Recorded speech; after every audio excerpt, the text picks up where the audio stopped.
kagawad, mga bantay bayan na nagbabantay ngayong gabi.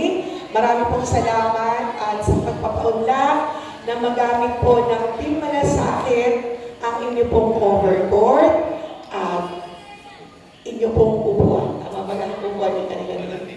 Dalapuan namin. Pero maraming salamat. Siyempre, gusto ko pong pasalamatan ang mga taga-barangay Kawayan. Palakpakan po natin. Meron din po tayong ibang mga kasama ngayong gabi. Galing po sa ibang barangay.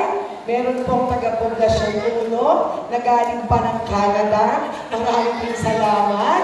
Meron din po mga taga-barangay Kilaloron, taga-Poblasyon 61, taga-Ungos, at saan ba? Ano? Gumian! Gumian! Maraming salamat po sa ating pong mga kaibigan. At meron din isa tayong kaibigan na talaga namang galing pa po ng Japan. Nanood po siya ng ating pong pamiting dahil gusto po niyang marinig kung ano ba ang plataforma at magandang programa ng Team ng Malasakit. Alam po ninyo, ako po ay tuwang-tuwa. Walang mapaglagyan ang kagalahan sa aking pong puso.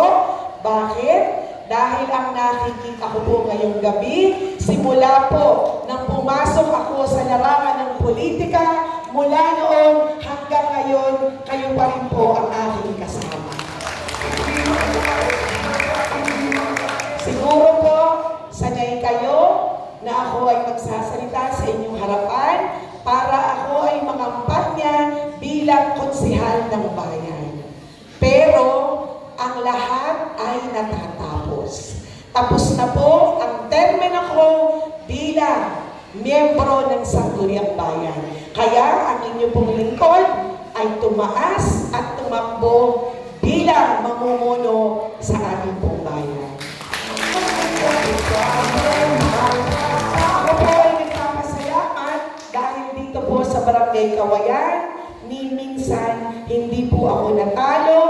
Kayo po ang isa sa barangay na nagdala sa akin bilang konsehal ng bayan. Maraming salamat po. Narinig po ninyo ang aking magagaling na mga konsehal. Okay lang po ba na ako ay magkwento? Maaga pa naman po, alas 10 pa lamang. Alas 12, sigurado tapos tayo. Okay lang po ba? Narinig po ninyo ang aking mga konsehal. Alam po ninyo, ang pagpili ko sa konsehal ay hindi basta-basta.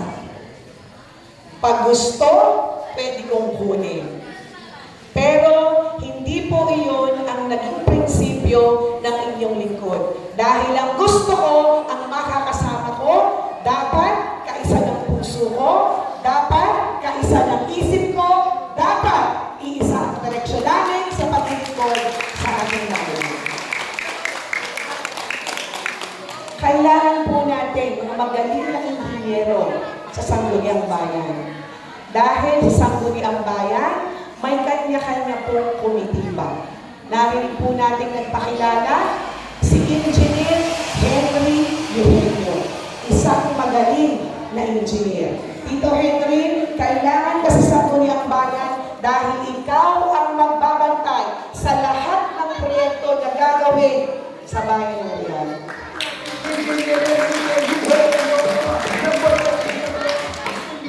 Napakinggan po natin. Matagal kong kasama sa Sangguniang Bayan. Napakaraming magagandang ordinansa ang naipasa. Pero iilan lamang ang nang-implementa. Kailangan po natin ibalik sa Sangguniang Bayan. Palapakan po natin si Konsehal Darius Castro. Isang babae, tita ng bayan. Babaeng may puso, mapabata, mapamatanda, sa lahat ng edad.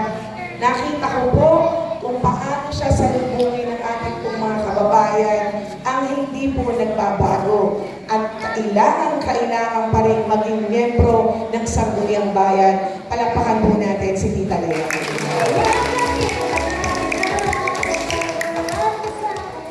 Okay. Meron na akong tatlong mensahan. Sabi nila, mahina si Juliana. Una, totoo po, hirap na hirap po akong buuin yung aking pong team. Dahil ngayon pala, sa politika, pag wala kang pera, mahihirapan kang makapuno. Dahil iyon na pala ngayon ang unang tinitingnan. Pag wala kang pera, naku po, ang una nilang iniisip, talo ka, dahil wala kang pera. Ngayon, patutunayan po natin na ang walang pera ang magiging punong bayan sa bayan ng Quezon.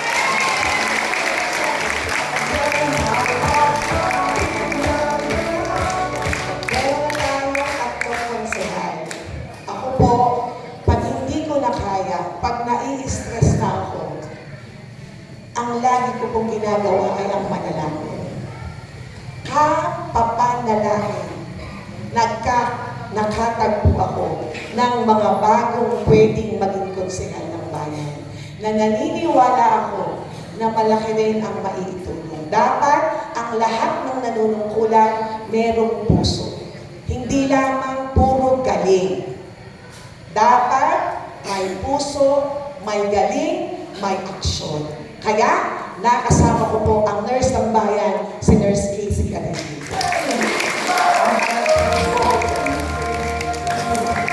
Naghanap pa rin tayo. Meron na akong 4. Kulang pa. Pinahirapan po ako dito. Napakatagal sumagot. Pero sabi nga, alam ng Diyos kung sino yung dapat na makasama mo. Napauurin ko po siya. Palapakan po natin ang sinasabing small but terrible. Si Ate Mite Rosco Miranda. Kaya ako po ay taas noo na ipinapakilala ko sa inyo ang aking magagaling na konsehal. May luma, may bago. At iyan ang kailangan sa bayan ng Real. Tama, Ate Shirley? Yes. Tayo po, ang una natin ginawa, ang medical mission. Nagsimula rin po ito dahil ako po ay naimbitahan na mag-volunteer sa malawakang medical mission sa Barangay Yaba. First time ko pong makasama. Wala po akong alam sa medical mission, no naririnig natin. Pero nakita ko po na kailangan pala ang medical mission sa bayan ng Real. Kaya ang inyo pong lingkod, hindi nagdalawang isip na ipagpatuloy ang pagbibigay ng libreng medikal. Libreng check-up, libreng bunot ng ngipin, libreng gamot, libreng tole, laboratory, at sinamahan na rin po natin ng libreng gupit para habang nag-aantay, pwedeng magpagupit.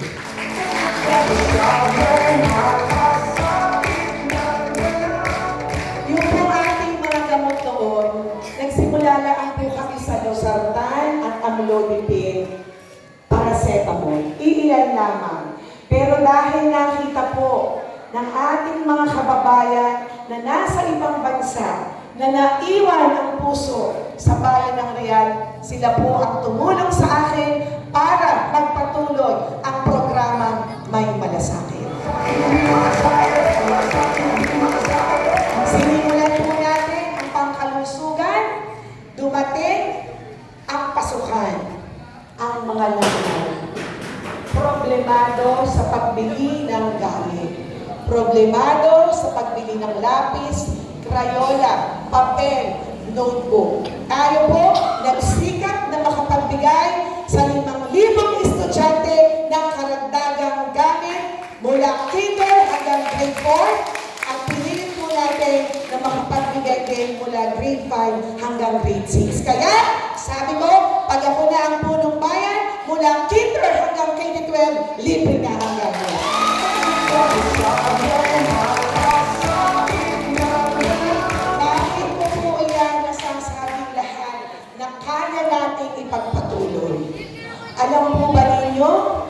magkano lamang ang paracetamol sa Maynila? Yung isang box, mabibili lamang po natin ng 60 pesos. Ang vitamins, mabibili lamang po natin ng 16 pesos. Kaya kayang-kaya po ng lokal na pamahalaan na makapagdagdag ng mga gamot at makapagbigay ng mga gamit para po sa inyong mga anak. Gusto niyo po ba yun? Kung gusto po ninyo, magmakasain kayo.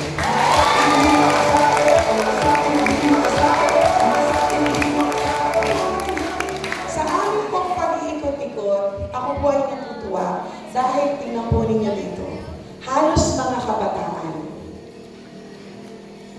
Ang mga kabataan na ngayon, sila na yung pinakamalakas pumalakpak. Ibig sabihin, nauunawaan na po nila kung ano po ang nangyayari sa ating bayan. Alam nila kung ano yung kulang, alam nila kung ano yung pa yung pwedeng gawin, at kung ano pa yung pwedeng maipagpatuloy. At hanggang ngayon, ako po ay naniniwala na ang mga kabataan ang pag-asa ng bayan.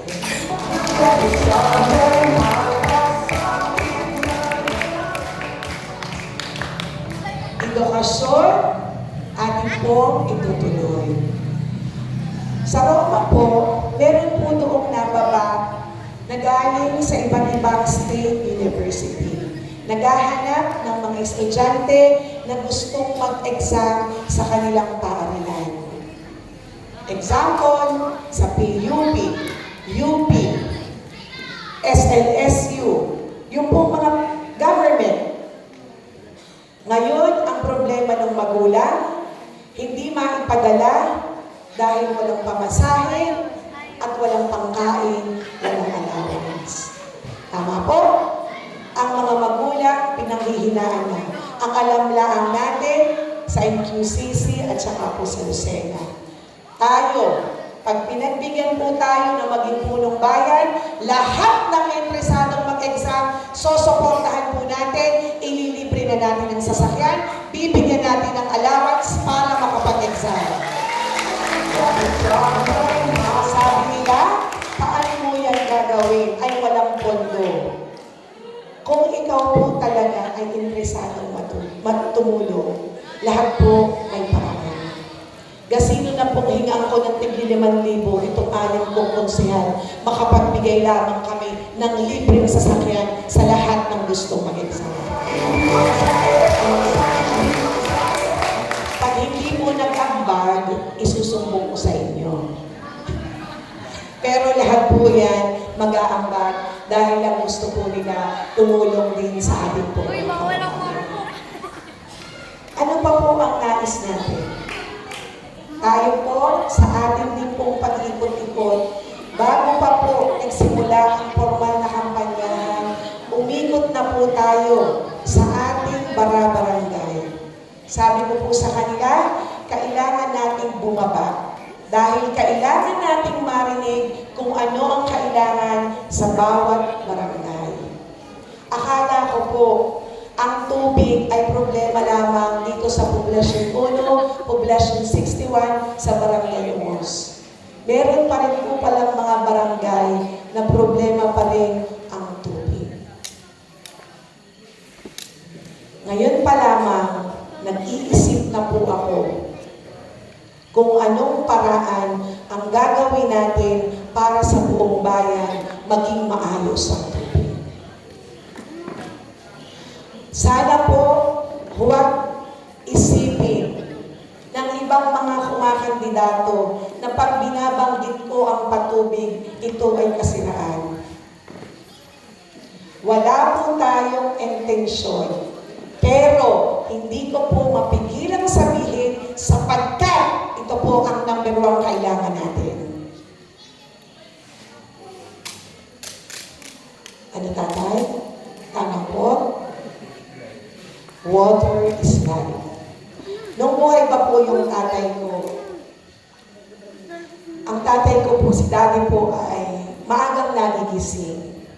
Alas 4, alas 5. At naririnig ko po yung kanyang pagsasali ng tubig. Doon po sa aming banyo, halos wala ka ng magalawan dahil po sa ipunan ng tubig. Ganun din po ba ang CR ninyo?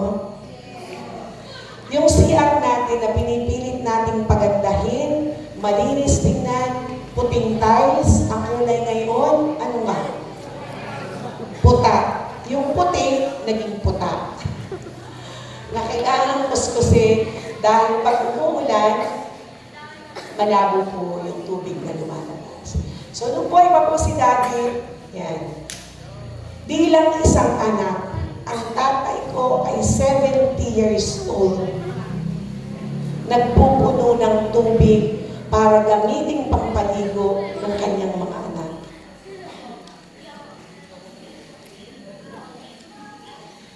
Sana po, sa kanilang matagal na panunungkulan, dapat po, ayos na yung tubig natin.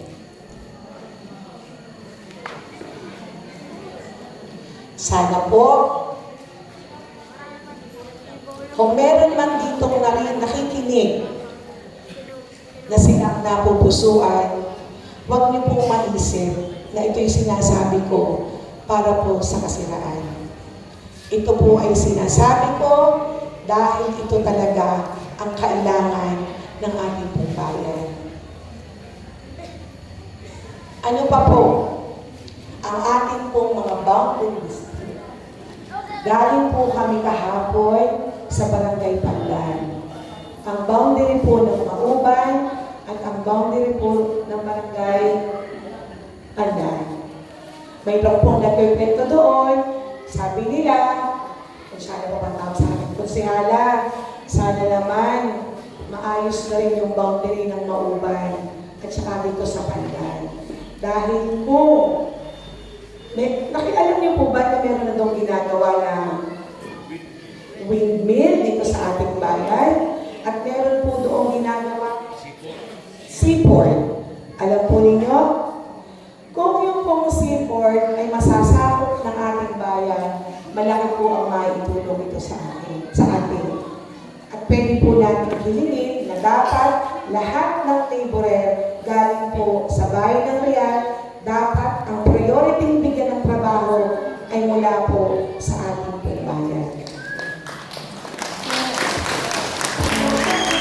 Yan ay isa pa rin po natin pag-aaralan.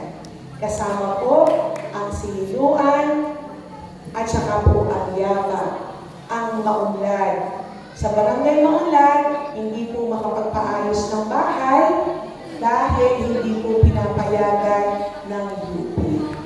Yan pa rin po ang dapat nating pagbigyan at bigyan ng atensyon kung paano pa po natin mas isasaayos ang ating pong bayan.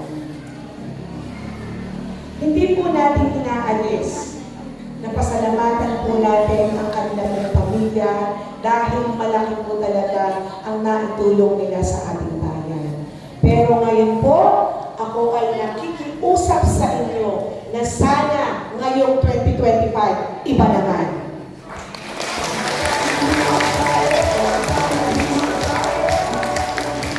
May tanong po ako. Kilala niyo po ba si Vico Soto? Si Vico Soto ay alkalde ng Pasig. Pero si Vico Soto tumayo, tumindig para sa mga taga-Pasig. Sumigaw ang mga taga-Pasig ng iba naman.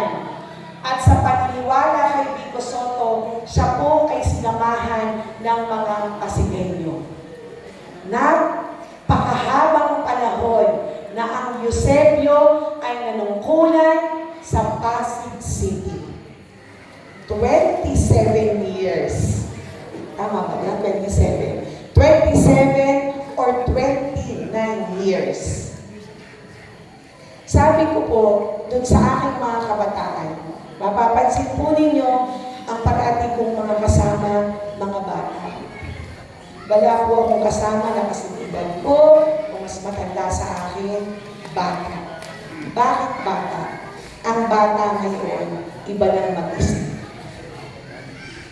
Dahil ako po ay mas may edad sa kanila, Sila rin po ang nagbibigay sa akin ng mga idea.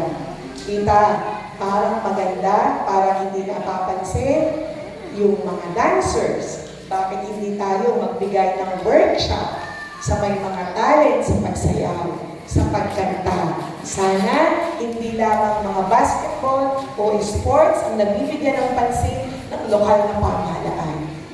Sabi ko sa kanila, sige, pag tayo na ang punong bayan, babalansin natin. Balik tayo kay Mayor Vico Soto. Kung hindi pa po niyo kilala si Mayor Vico Soto, pag-uwi po ninyo, i-research po ninyo. Ang hinangaan ko kay Vico Soto, sabi ko nga, sino kaya ang makakapagdala sa akin kay Vico Soto? Ay, si Vico Soto yung binata pa. Gusto kong magpataas ng kamay kay Vico Soto. Ang nagtaas lamang po ng kamay sa akin, si Dr. Helen Tan, si Congressman Martin Verga, at ngayon, hinahanting ko si Vico Soto dahil gusto kong itaas niya ang kamay ko sa pagkapunong bayan.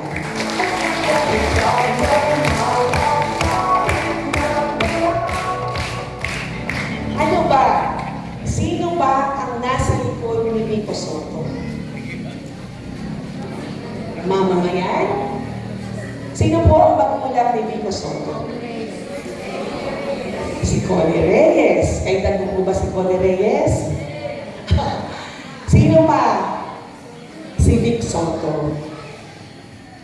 Pero, ang hinangaan ko, nakapanood ako ng isang interview na ang nasa likuran talaga ni Vico Soto sa kanyang maayos na panunungkulan sa Pasig ay ang kanyang madalsaling nanay. Kilala po natin si Connie Reyes, isang pastor. Sabi ko, wala na akong tatay, wala na rin akong nanay. Sino kaya ang mananalangin sa akin para sa aking pagkandidato? Dahil iyon ang lakas ni Vico Soto. Kayong mamamayan at ang unang-una ko pong binuo para talaga sa pag-desisyon ko na ako ay tumakbo ng punong bayan ay ang mga taong magdadasal para sa akin.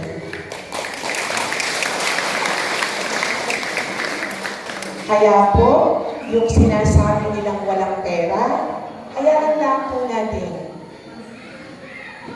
May mag-aalok, manunood kayo sa kanila, makikinig, aalokin kayo ng kung magkano, 500, 300, 1,000, 1,500, 2,000, 3,000, 3,000, 4,000, 5,000, 6,000, at kahit pa mag-10,000.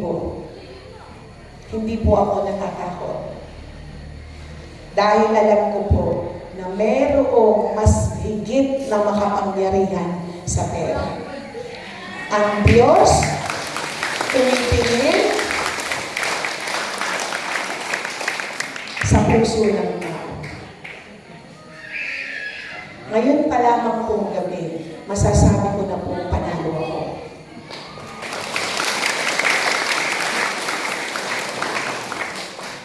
Dahil lahat po kayong pumunta dito, wala po akong inialok sa inyo para pakinggan ninyo ang team ng Malasakit.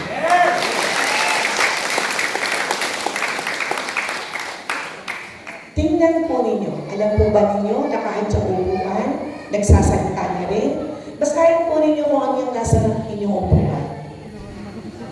Ano pong nabasa ninyo? Bawal ang marupok. Ha? Ano po? Bawal ang marupok. Imagine, pati upuan, nagsasalita na rin. Wala yung buhay. Pero, merong ipinapaalala sa inyo. Ngayong eleksyon, bawal ang marupok.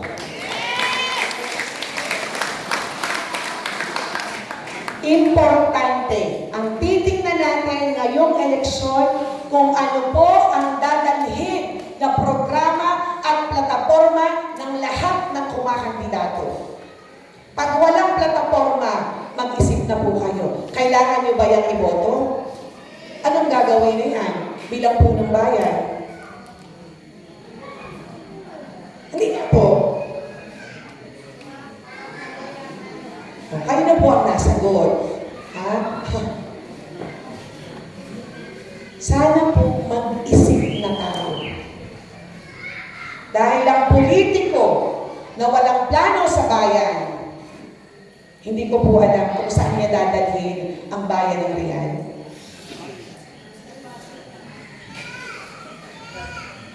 Dapat bago. Tapusin na po natin ang tradisyonal na politika. Limutin na po natin yun. Dapat sa Rian, bagong Rian. Bagong politika. Sabi nga nila, babalik ko dun sa mga bata, nakausap ko. Tita, alam mo, dapat hindi na nagpapatuloy ang dinastiya sa bahay natin. Alam po ninyo dati, ayoko po yung daanan. Ayoko po yung banggitin. Pero nung sinabi sa akin yung kasama ko sa church na bata, Tita, dapat sinasabi mo na yan. Dahil mayroong mga tao na nasa isip nila pagtanaw ng utang na loob, kaya hindi sila makaalis doon. Ang utang na loob, hindi po yan nababayaran, pero pwede siyang bayaran o ibalik sa ibang paraan. Pero yung pagboto, wag naman po sana, iyon yung magandang dahilan ninyo kung bakit doon pa rin po kayo.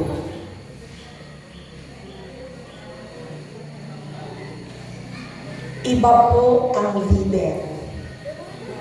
Ang leader dapat marunong makinig kung ano ang kailangan ng kanyang mga kababayan. Kaya, pag tayo na po ang punong bayan, magkakaroon po tayo ng People's Day.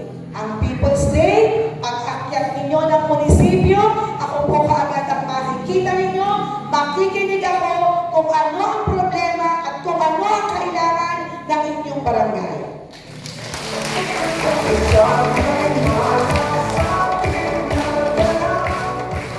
Hindi na po kayo dadaan kung kani-kanino para makausap ako. Pwede nyo na po akong puntahan. Hindi nyo na rin kailangan mag-appointment. Bakit? Dahil kaya ako naging punong bayan, dahil po yun sa inyo. Hindi ko na po kayo pahihirapan pa. Ako po yung mismong taga-Real. Makikita ninyo ako dyan, pag-alagala ako lang pong mag-isa. Bakit? Dahil taga-Real po ako. Hindi ko po kailangan ng mga taong nasa likuran ko para ipagtanggol ako. Dahil taga-Real po ako.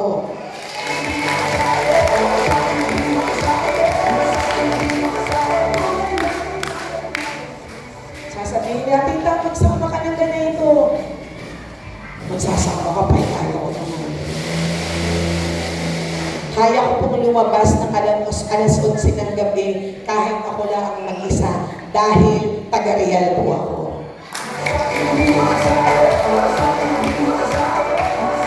Kaya ko pumunta ng Yabak na mag-isa. Kaya ko pumunta ng Bagong Silang na mag-isa. Kaya kong pumunta ng Barangay Panda na mag-isa. Kahit saang malalayong barangay, kaya kong pumuntang mag-isa. Hindi po ako natatakot. Bakit ako matatakot? Wala naman akong kaaway. Wala naman akong inutangan.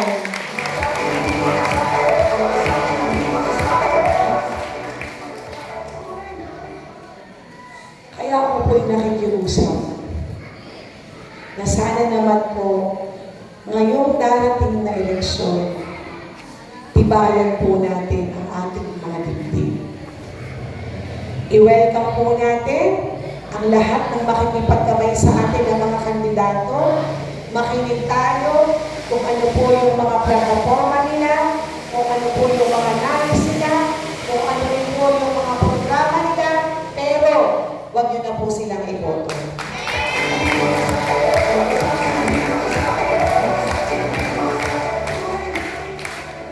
po yun ni Vico Soto. Si Vico Soto po ang may sabi noon, ngayon na lang wala ma'am, pero tama nga naman. Alam nga naman, narito na ako eh. Maghahanap pa po kayo ng iba. Hindi na.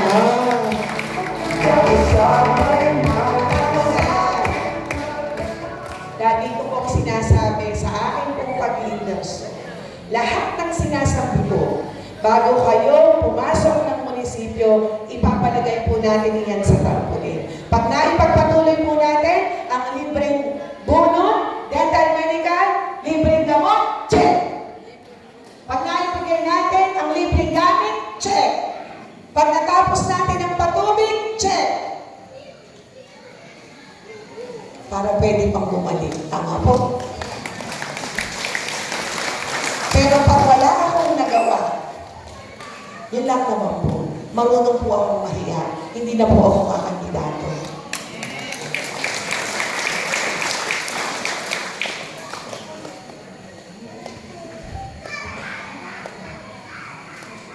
Kaya ako po yung muling makikiusap.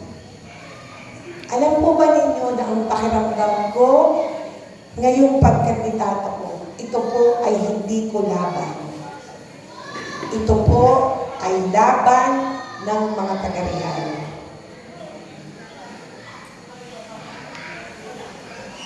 Naniniwala po kayo na ito'y laban ninyo? Kung mayroong banda, siyempre banda, yung banda,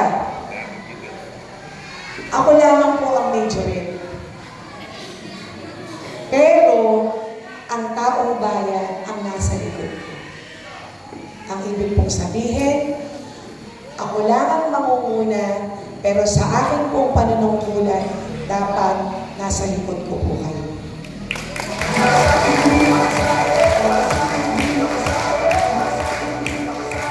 Sana po, ang inyong mga palakpak, ang inyong mga ngiti, ay hindi lamang ngayong gabi. Naalaala ko po nung mga unang panahon. Ako po ay pumanin lamang sa aking pong mami. Ako po ay nagsimula, ako po ay appointed SK Kagawad sa Poblasyon 1 at ako po ay kumandidato noong 2007 bilang Barangay Kagawad sa Poblasyon 1 at pinalad naman po ang inyong lingkod, pero ang akin namang mami ay pumanaw. So wala po isang taon, ako po ay naging miyembro ng Sangguniang Bayan at ipinagpatuloy po natin iyon. Noong 2008 hanggang 2010, pumaling po ako kay Mami, kumandidato po ako ng 2010. Ang mayor ko po noon, si Kuya Joel Atendido. Natatandaan niyo po? Si Joel Atendido, isang lalaki na naghahangad din ng pagbabago para sa bayan ng Real, pero ang nakakalungkot, hindi po napagbigyan. Noong 2013, naglakas loob din ang aking daddy. Dahil gusto rin niya, sabi niya, gusto ko ng tunay na pagbabago. Sige, bilang isang anak, suportahan natin ang ating magulang. Pero, ang aking pong daddy at saka ako ay hindi pinalad noong 2013. So ako po ay nakapagpahinga ng 3 taon bilang konsehal ng bayan. Taong 2016, meron na namang lumabas, babae na talagang naghahangad talaga ng pagbabago ang inyo pong kabarangay. Kinausap niya po ako, sabi niya sa akin, Julian, kailangan ko ang tulong mo, magkonsehal ka ng bayan. Sana po, hindi na po ako kakandidato. Dahil nung pong 3 taon, nagkantinalaan po ako doon sa Roma. Kaya ang buhay ko po noon, kantin, bahay, simbahan. Kantin, bahay, simbahan. So naisip ko na hindi na ako nakikita dito sa ating bayan, baka hindi na ako kilala. Pero sabi po sa akin ni Tita Edith, hindi, kung kumandidato ka dahil kailangan ka ng bayan, hindi po kaagad ako nakapagdesisyon dahil kailangan ko po konsultahin si Daddy kung ako po ba ay susuportahan yan. At ang sabi po ni Daddy, kung gusto mo, susuportahan kita. Kaya ako po ay napa-oo ni Tita Eva Vizcaya. Ang malungkot, hindi pa rin po napagbigyan. Nanalo po tayo bilang konsehan ng bayan. Bayan na naman. Eleksyon na naman. Lalaking magaling. At alam ko po na minahal ito ng Barangay Kawayan sapagkat siya po ang nanalong mayor dito po sa Barangay Kawayan, si Doc Nemi Burgo. Ang kanya pong vice mayor, si Kuya Darius Castro. Ang malungkot, hindi pa rin po napagbigyan. Noong 2022, isang babaeng nasigaw ng pagbabago pa rin. Tunay na pagbabago pa rin. Ang kanya pong vice mayor noon, si Kuya Darius Castro, at ang akin pong sinuportahan po ng bayan noon, si Tita Lea Calleja. At ang malungkot, hindi pa rin po napagbigyan. Hanggang kailan po tayo mangangarap ng tunay na pagbabago?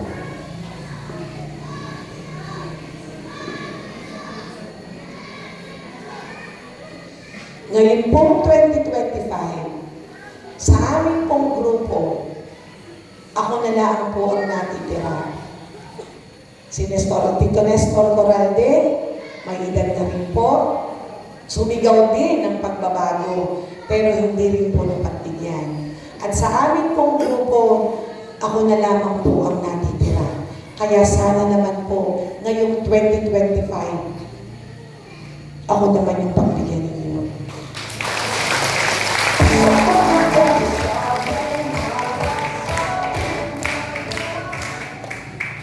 Ako po yung nakikiusap muli. Meron pa po tayong ilang araw bago po tayo bumoto. Marami pa po kayong mapapakinggan. Marami pa po ang mangangamay sa inyo. Sana naman po, ang gamitin po natin yung puso natin. Hindi lamang po para sa ating pong mga sarili.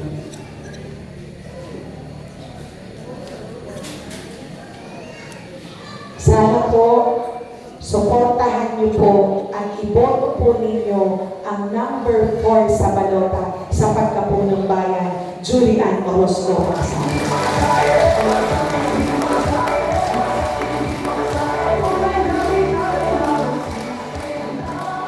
Kasama ko po pinapakusap sa inyo ang number 14 sa balota, si Konsehal Romy Nakaya. At ang ating pong pagsama-samang tulungan, hindi man po taga rito, pero ang puso nasa bayan ng Real, ang number 13 sa balota, si Tito Henry Eugenio.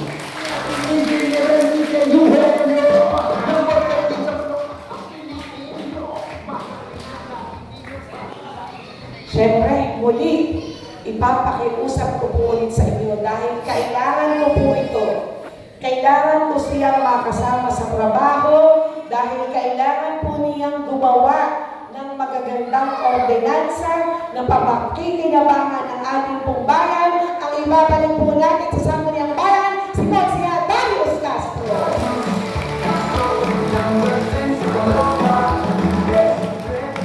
Ang best friend mo at ang best friend nating lahat at ang asawa ni Archie Castro.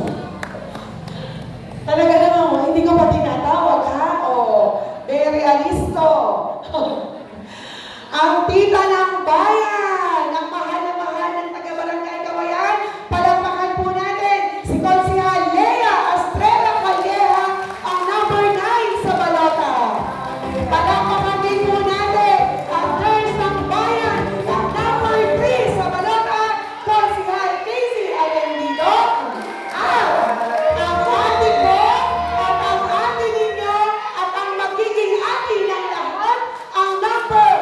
High five sa Baloka, si Ate Michelle Merania Amalitas.